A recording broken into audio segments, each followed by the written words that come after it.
Dr. Bob Bowman.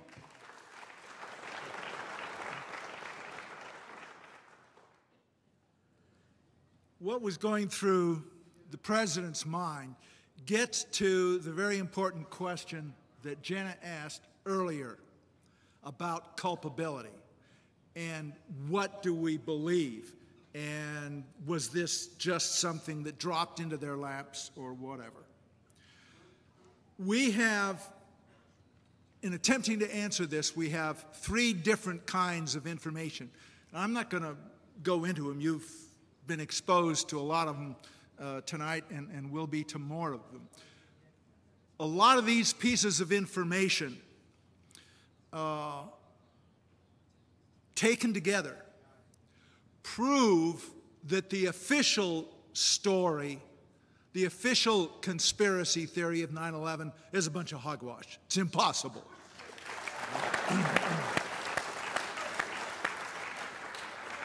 But they don't prove what really happened and who was responsible.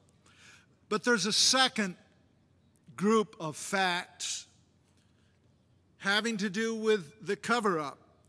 And, you know, these are a whole bunch of things like the confiscation of the surveillance tapes of the impact on the Pentagon, the confiscation of the air traffic control voice tapes. It goes on and on and on. Taken together, these things prove that high levels of our government don't want us to know what happened and who is responsible.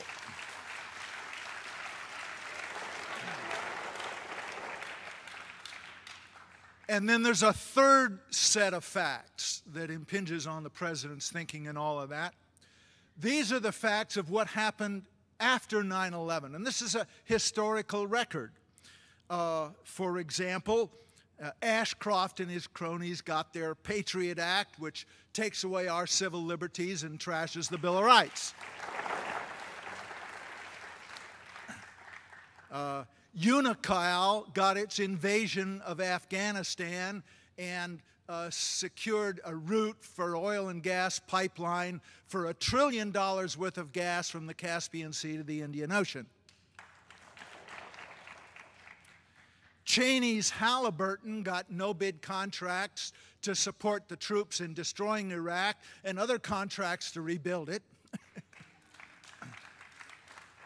And more importantly, all those PNAT guys, the neocons, got their invasion of Iraq. They got regime change in Iraq. So the questions come, who gained from 9/11? Who covered up crucial information about 9/11? And who put out the patently false stories about 9/11 in the first place? When you take those three things together, I think the case is pretty clear that it's highly placed individuals in the administration with all roads passing through Dick Cheney.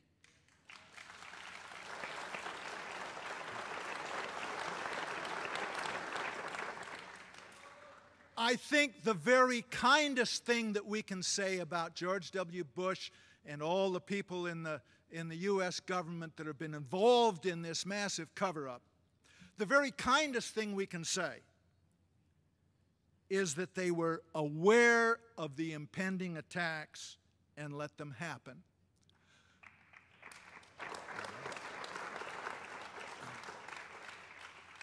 Now, some people will say that's much too kind. However, even that is high treason and conspiracy to commit murder.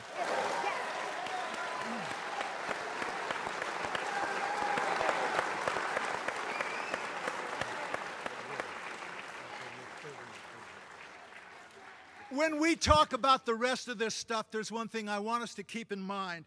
If enough of the American people are stupid enough and manipulated enough to re-elect this gang of thugs, then we, the true American patriots, will have no recourse but to continue pushing for a real investigation, perhaps by the Attorney General of New York City, who knows? An investigation telling the truth and leading to the indictment of these people.